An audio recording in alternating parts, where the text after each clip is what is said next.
bandera catalana. Hay una leyenda popular sobre la bandera catalana. Dice que la creó Guifré el Superior en el siglo XI. Ganaron una batalla y como premio le dieron un escudo con fondo dorado.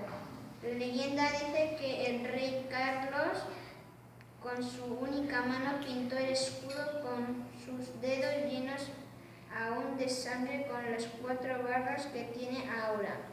Las investigaciones modernas dicen que esto no fue verdad, pero la mayoría de la gente prefiere creer la leyenda. ¡Wow! Un aplauso. ¡Saludos!